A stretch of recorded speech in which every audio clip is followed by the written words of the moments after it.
I don't know anyone that doesn't love lasagna. And hey, a wild game lasagna, that's for me. I've got elk, so we're doing a wild elk lasagna. And all you have to do is break it down into 3 basic steps. You have to make a great tomato sauce, you have to make a great cheese sauce, and then you have to get your grind done and get it flavored up, sauteed. So the first thing I have to do is finish the grind and get started on my cheese sauce. Make sure to get your stewing beef and the elk cubed up so that when you grind, it gets all the same size and it easily goes through the grinder. I'm cutting the stewing beef and the elk together because I want to stretch that incredible elk flavor, and using beef will help me do that. With a heavy bottom cast iron pan preheated, I've got some duck fat that I held on to from last night. I rendered that off and held that. There's a ton of flavor in duck fat. So you're just gonna coat the bottom of the pan and make sure that it's good and hot. You can see it's already hot. Now, if I was to take all 4 pounds of this mix and saute it, it would just literally boil in that pan. So what I wanna do is saute in batches. So putting it in not too thick a layer, getting it crisped up nicely, lots of flavor development, season with salt and pepper, and then take it out and do another batch. Now, when you're sauteing the grind, you're really gonna want to turn it over, but I want you to leave it alone and only turn it once. You really wanna develop flavor, and by leaving it alone, that gets it done. While that's sauteing, I'm gonna work on the cheese sauce, and the first thing I wanna do is start a bechamel, which is just a basic combination of butter, flour, and milk. This will help to stretch the cheese, make it creamy and rich. So I'm putting equal parts of butter and flour. I'm gonna let the butter melt, whisk in the flour, and then add the milk. Add the cold milk to the hot pan and whisk it together until it thickens up nicely. After cooking for about 20 minutes, make sure to season with salt and pepper. And the reason I cooked it for 20 minutes is to make sure that all of the flour is completely cooked up. The last step is to fold in some of the cheese. So I've got about half of my mozzarella that I'm going to put in and stir up. Look how beautiful that's starting to look already.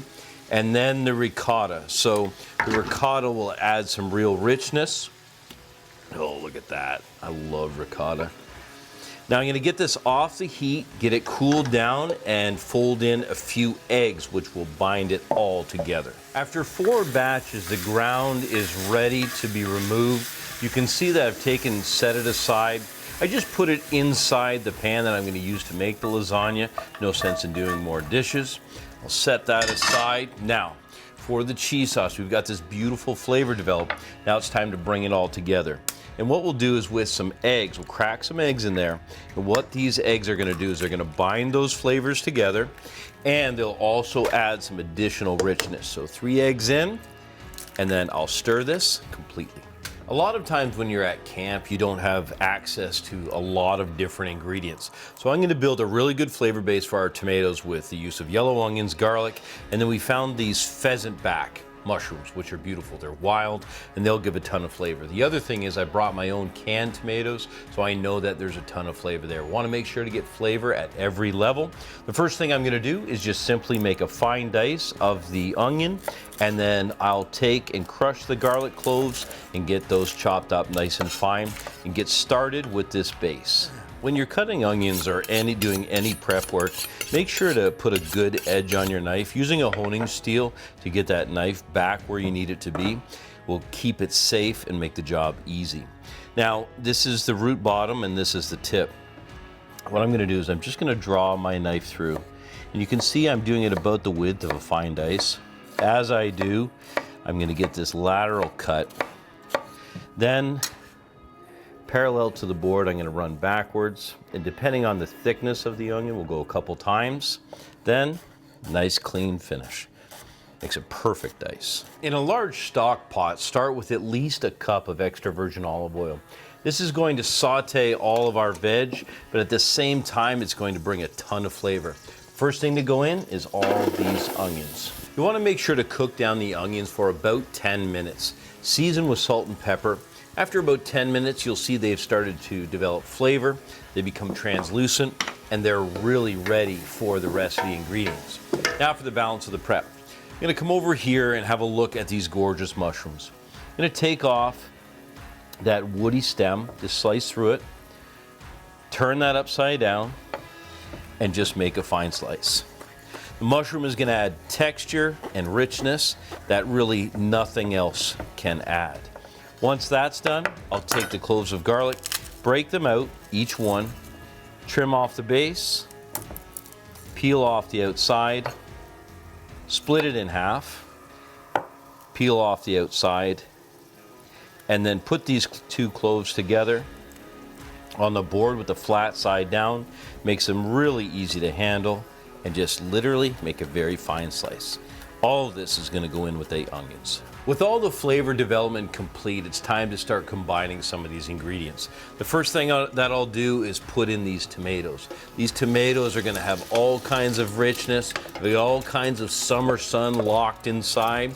Once this is done, I'm going to fold this together, and then it's time to incorporate all that incredible elk and beef into this beautiful tomato sauce. This lasagna recipe is one that's big enough to do for a large group at camp.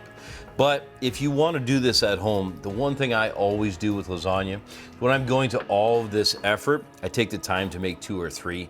Lasagna freezes incredibly, and so it's a great way to use grind. If you haven't used it up, it's getting close to hunting season. It's the perfect time to do a dish like this and then put a couple in the freezer. I know my daughter-in-law, Alicia, she loves putting them in the freezer. So what I've done here is I've just made a tomato base. There's not gonna be a lot of sauce here because this is my bottom layer. This basically will just get all of my lasagna noodles soaking up the juice, and I'll just start layering. So it's a very simple matter of layering these lasagna sheets, then putting a tomato sauce, then the cheese sauce, and then repeat. And we'll top it in the end with a really nice layer of mozzarella. Now you can see my pan is filled to the rim. And if you've danced a little too close to the sun like I did today, make sure to put a sheet pan underneath it when you put it in the oven. The next step and the final step is just to rain this pasta topping on, this beautiful mozzarella. This is going to get bubbly, it's going to crisp up a little bit. Now, depending on where you're doing it, at home you might be doing it in the oven. Here at camp, I don't have an oven, so I'm going to use the fireplace. I've got the fireplace preheated, and I'm going to put this in. Now, I have to watch it because I may need to cover this with a little bit of foil. Covering it with foil will protect it from burning and just make sure it doesn't boil over. With the fire good and hot, you can see I've inverted a pan, which keeps the pan just up off the coals. Now I'm going to gently set this in and roast this beautiful lasagna. Oh yeah, look at that. One thing I never factored in is how incredible the smoke is going to affect this flavor. It smells absolutely incredible. Now keep in mind, it's really important to let this rest for just a few minutes before serving. You want to make sure that it's time to firm up a little bit, and then it's ready to serve. So you can see family style, this wild elk lasagna is a perfect thing to serve at camp.